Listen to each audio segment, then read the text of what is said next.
ఇది నేనేదో ఊరికే ఆషామాషిగా ఆరోపణలు చేయట్లేదు. ఎక్కడెక్కడ విలువైన భూములు ఉన్నాయో ఇవాళ హైదరాబాద్ చుట్టూ అక్కడ రేవంత్ రెడ్డి ముఠా వాలిపోయింది. మొన్న కొండా సురేఖ గారి ఉదంతమే దానికి ఒక క్లాసిక్ ఎగ్జాంపుల్. కొండా సురేఖ గారి కుమార్తె ఆ రోజు కొన్ని ఆరోపణలు చేసింది నిర్దిష్టంగా. మిగతా ఆరోపణలు పక్కన పెడితే ఒక స్పష్టమైన ఆరోపణ ఆ రోజు చేసింది అమ్మాయి. మంచిరేవులలో ఒక భూమి ఉంది, ఆ భూమిలో రేవంత్ రెడ్డి గారి బ్రదర్ కన్నుబడ్డది. అందుకే ముఖ్యమంత్రి గారు జపాన్లో ఉంటే కూడా మేము అక్కడ ఆ భూమి కాడికి పోయేందుకు ఎండోమెంట్స్ రోడ్డు పర్మిషన్ ఇస్తే, ఎండోమెంట్స్ వాళ్ళు ఉన్న భూమిలోకి వెళ్ళి రోడ్డు పర్మిషన్ ఇస్తే ముఖ్యమంత్రి గారు జపాన్లో ఉండి కూడా ఆ ఫైల్ తెప్పించుకొని ఆపేసిండు. అంటే ఒక రియల్ ఎస్టేటు దందా చేసేవాడు ముఖ్యమంత్రి అయితే ఏమవుతుంది అంటే ఒక ఇది అవుతుంది.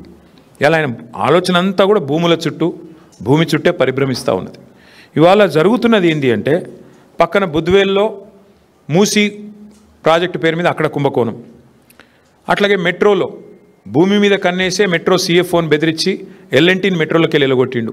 ఒకటి రెండు కాదు నేను చెప్పేది, ఉదంతాలు మీరు చూడండి, ఒక ప్యాటర్న్ చూడండి.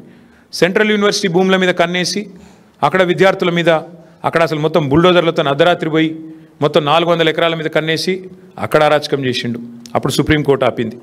అట్లాగే ఈరోజు సేమ్ థింగ్ 9292 ఎకరాల పారిశ్రామిక భూముల మీద కన్నేసి రేవంత్ రెడ్డి గారు ఆయన ప్రభుత్వం ఇవాళ Hyderabad industrial lands transformation policy అనే పేరిట భూములను కొల్లగొట్టే కుంభకోణానికి తెరలేపిండు. ఇక్కడ సింపుల్గా నేను చెప్పే లెక్క మళ్ళొకసారి అర్థం చేసుకోండి. ఈ 9292 ఎకరాలు మొత్తం కూడా ప్రభుత్వ భూమి. ప్రభుత్వం పారిశ్రామికవేత్తలకు మీరు పరిశ్రమ పెట్టండి అని ఇచ్చిన భూమి. అడ్డికి పావు షేరు అంటే మార్కెట్ విలువ రూపాయి అయితే 10 పైసలకో రూపాయికో రూపాయల 1 పైసకో ఇచ్చిన భూమి ఇది. ఇలా భూమి విలువ పెరిగింది, 10 రెట్లు పెరిగింది, 100 రెట్లు పెరిగింది, 1000 రెట్లు పెరిగింది.